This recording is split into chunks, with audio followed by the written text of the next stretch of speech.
उत्तर प्रदेश का एक सरकारी ऑर्डर निकलता है। वो कहते हैं कि आप अपने नाम के आगे अपनी जात नहीं लिख सकते हैं, आप अपनी जात को ग्लोरीफाई नहीं कर सकते हैं, आप कास्ट बेस्ड रैलीज नहीं कर सकते हैं, आप समावेश नहीं कर सकते हैं, आप कोई सेमिनार नहीं कर सकते हैं, आप कोई सिंपोजियम नहीं कर सकते हैं, अपनी जात के बारे में आप बात नहीं कर सकते हैं। लेकिन कौन कह रहे हैं लोग, किस मानसिकता के लोग ये कह रहे हैं? किसकी सरकार है उत्तर प्रदेश में? योगी आदित्यनाथ कौन सी पार्टी के मुख्यमंत्री हैं?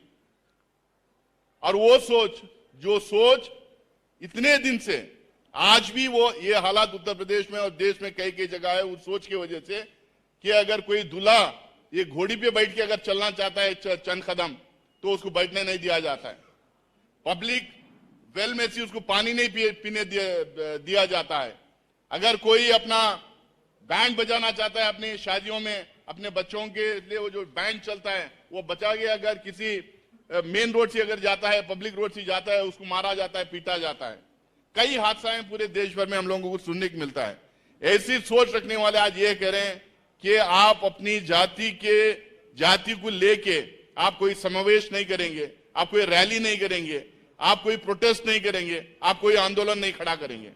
इसका मतलब ये हुआ कि आज हमें जो कॉन्स्टिट्यूशन हमें जो हक देता है, जो बैकवर्ड्स को, दलित को, जो मार्जिनलाइज सेक्शंस को, कि अपने राइट्स के बारे में अपनी आवाज उठाएं, अपने जो कॉन्स्टिट्यूशन में जो अपने हुकूक दिए गए उसके बारे में आवाज उठाएं, उनके जो डेवलपमेंट हो रहा है देश में उसमें हिस्सेदारी की जो मांग करने के लिए जो आवाज उठाना चाह रहे हैं तो वो उठा नहीं पा सकेगा इसके बाद में।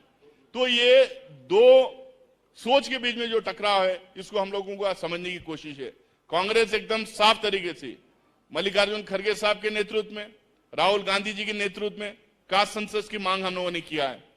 हम लोगों ने कहा 75 साल की आजादी के बाद में एक एक्सरे होना चाहिए पूरे हमारे समाज का, किसको कितना फायदा हुआ है, किसको फायदा नहीं मिला है, किसको फायदा मिलना चाहिए, किसके पास क्या है, किसको क्या देना चाहिए, इसके बारे में एक एक्सरे होना चाहिए। हम लोगों ने हमारी गवर्नमेंट के द्वारा तेलंगाना में हम लोगों ने जबरदस्त तरीके का कास्ट सर्वे हम लोगों ने करवाने के बाद ये तय किया है ईबीसी ओबीसी सबको मिला के जो लोकल बॉडी इलेक्शंस रहेंगे उसमें 40% हम लोग रिप्रेजेंटेशन देंगे, ये रिजर्वेशन देंगे।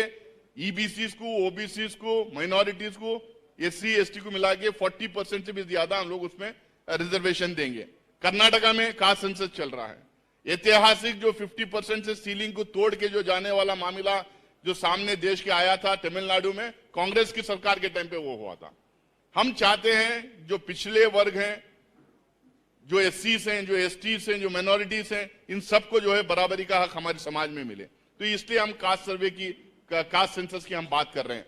उसी के साथ में हम लोगों ने कल ये जो अनाउंस किया 10 पॉइंट, मैं डिटेल में नहीं जाऊंगा, उसमें क्लियरली हम लोगों ने लिखा है पॉलिटिकल रिप्रेजेंटेशन मिलेगा, इकोनॉमिक हिस्सेदारी मिलेगी, एजुकेशनल इंस्टीट्यूशन में रिप्रेजेंटेशन मिलेगा, और साथ में सामाजिक तौर पे कोई एट्रोसिटीज होते हैं एससी एसटी के तौर पे जिस तरह से एट्रोसिटीज एक्ट लाया है उसी तरह एक्ट है, उसी तरह से इनके लिए भी एक एक्ट बनाया जाएगा।